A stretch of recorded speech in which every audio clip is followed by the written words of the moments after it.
혹평의 쓰나미 속에서 피어난 글로벌 1위 이 아이러니를 어떻게 볼까? 넷플릭스 코리아가 야심차게 내놓은 신작 영화 대홍수가 공개 직후 뜨거운 감자로 떠올랐습니다. 영화가 공개되자마자 국내 커뮤니티와 평점 사이트에서는 실망 섞인 악평이 본물 터지듯 쏟아졌습니다. 넷플릭스 오리지널 영화는 믿고 거른다라는 속설을 다시 한번 증명했다는 비아냥부터 개연성 부족과 심파를 지적하는 날선 비판들이 줄을 이었죠.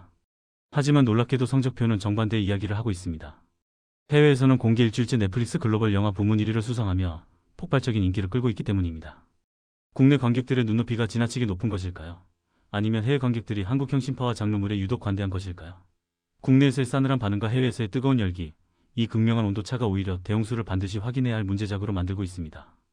김병우 감독의 어깨를 짓누른 전작의 그림자, 그리고 뒤바뀐 운명 이 영화에 대한 대중의 시선이 유독 가혹했던 이유 중 하나는 메가폰을 잡은 김병우 감독에 대한 실망감이 선행되었기 때문일지도 모릅니다. 감독은 전작인 전지적 독자 시점을 통해 웹툰 팬들과 영화 팬들 모두에게 큰 아쉬움을 남긴 바 있습니다.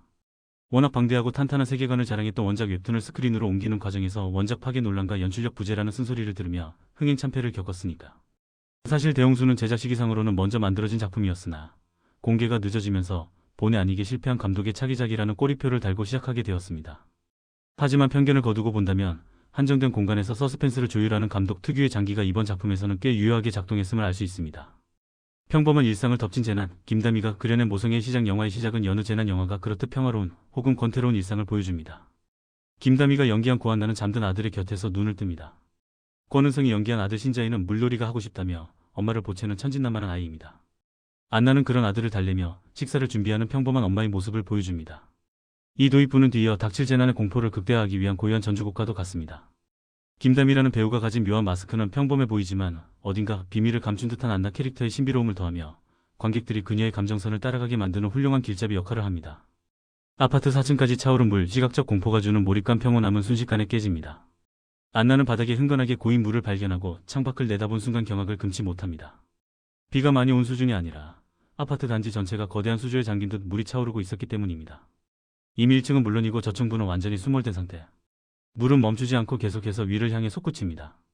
영화 초반부 익숙한 주거 공간인 아파트가 물에 잠기며 폐쇄된 공포 공간으로 변모하는 과정은 꽤나 압도적인 몰입감을 선사합니다. 안나는 본능적으로 아들 자인을 데리고 탈출을 감행하는데 턱 밑까지 차오르는 물과 아비규환이 된 이웃들의 모습은 숨막히는 긴장감을 연출합니다. 의문의 전화 한 통, 재난물에서 SF로의 장르 변주 생존을 위한 사투가 벌어지는 와중에 안나에게 걸려온 전화 한 통은 영화의 흐름을 완전히 뒤바꿔 놓습니다. 박혜수가 연기한 손희조는 안나에게 믿기 힘든 이야기를 전합니다. 지금 벌어지는 대홍수는 단순한 기상이변이 아니라 소행성 충돌로 인한 해수면 상승이며 곧이어 남은 소행성이 지구에 충돌하며 인류는 멸망할 것이라는 종말론적 예언입니다.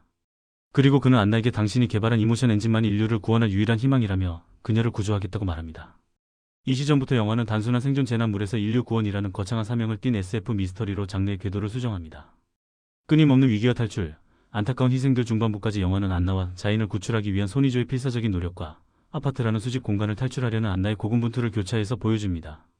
물은 점점 불어나 고층까지 위협하고 설상가상으로 거대한 쓰나미가 아파트를 덮치며 건물 자체가 붕괴될 위기에 처합니다.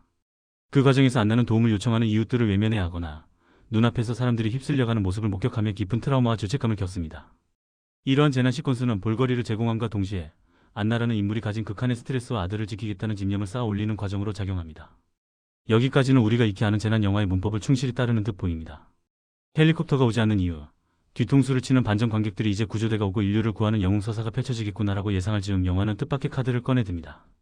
구조를 약속했던 헬리콥터는 나타나지 않거나 상황은 묘하게 반복되는 기시감을 줍니다.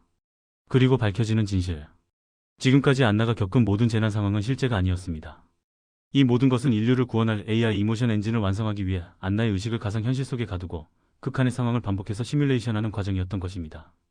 이 반전은 영화의 전반부를 지배했던 재난의 리얼리티를 단숨에 무너뜨리며 관객들에게 혼란과 충격을 동시에 안겨줍니다. 반복되는 시뮬레이션, 타임 루프 설정의 호불호 영화의 핵심은 바로 이 반복에 있습니다. 안나는 아들을 구하지 못하고 죽음을 맞이할 때마다 다시 침대에서 눈을 뜨게 됩니다. 마치 게임에서 사망 후 재시작을 하듯 그녀는 수도 없이 죽고 다시 깨어나며 자인을 살릴 방법을 학습해 나갑니다. 이는 사랑의 블랙홀이나 엣지 오브 투모로우 같은 타임 루프물의 설정을 차용한 것인데 이 지점에서 관객들의 호불호가 극명하게 갈렸습니다. 재난 영화인 줄 알았는데 갑자기 게임이 되어버렸다는 실망감과 인류 구원을 위한 AI 학습이라는 설정이 신선하다는 반응이 충돌한 것입니다. 감독은 이 반복을 통해 모성애라는 감정이 어떻게 데이터화되고 결국 기적을 만들어내는지를 보여주고자 했습니다. 국내 관객이 등을 돌린 이유, 헐거운 후반부의 전개 국내에서 악평이 쏟아진 주된 이유는 후반부의 전개 방식 때문일 것입니다. 거대한 스케일의 대홍수를 기대했던 관객들에게 사실은 좁은 실험실 안에서의 시뮬레이션이었다는 설정은 맥이 빠지는 결말일 수 있습니다. 또한 시뮬레이션을 반복하며 문제를 해결해 나가는 과정이 다소 자기적이거나 게임 스테이지를 클리어하는 것처럼 단순하게 묘사되었다는 비판도 피할 수 없습니다. SF적인 설정이 들어왔다면 그에 걸맞은 치밀한 과학적, 논리적 개연성이 뒷받침되어야 하는데 영화는 모성애라는 감성적 키워드로 모든 논리적 허점을 덮으려 했다는 지적입니다. 소위 K-신파가 SF 장르의 발목을 잡았다는 비판이 나오는 지점입니다. 그럼에도 불구하고 재미있다. 게임 세대에게 통하는 문법 하지만 저처럼 이 영화를 재미있게 본 관객들도 분명 존재합니다. 그리고 그 힘은 아마도 게임적 문법에 익숙한 세대들에게 어필했기 때문일 것입니다. 실패를 통해 학습하고 다음 회차에서는 더 나은 선택을 하여 결국 엔딩을 보는 과정은 게이머들에게 매우 익숙한 쾌감을 줍니다. 안 나갈 수 없는 실패 끝에 마침내 최적의 경로를 찾아내고 아들을 비록 가상일지라도 구해내는 장면은 충분한 카타르시스를 선사합니다. 후반부의 설정이 다소 헐겁더라도 그 과정이 주는 서스펜스와 김다미의 절박한 연기는 영화를 끝까지 보게 만드는 힘이 있습니다. 기대했던 장면은 아니었을지언정 킬링타임용 콘텐츠로서의 재미는 확실히 갖췄다는 평입니다. 오징어 게임의 데자뷰? 넷플릭스 한국 영화의 역설 재미는 사실은 오징어 게임이나 지금 우리 학교는 같은 넷플릭스 히트작들도 공개 초기 국내에서는 호불호가 갈리거나 혹평을 받았다는 점입니다. 한국 관객들은 콘텐츠의 개연성과 완성도에 매우 엄격한 잣대를 들이대는 반면 해외 관객들은 장르적 재미와 신선한 소재 자체에 점수를 더 주는 경향이 있습니다. 대홍수 역시 한국형 재난과 타임루프 SF의 결합이라는 소재가 해외에서는 신선하게 다가갔고 복잡한 서사보다는 직관적인 생존 게임 같은 전개가 통했을 것입니다. 비록 국내에서는 망작 소리를 들을지언정 넷플릭스 영화 역사상 가장 큰 흥행을 기록하며 역수출의 신화를 쓴 대홍수. 완벽한 명작은 아닐지라도 전 세계인을 사로잡은 분명한 매력이 있는 넷플릭스용 팝콘 무비로는 손색이 없는 작품임은 분명해 보입니다.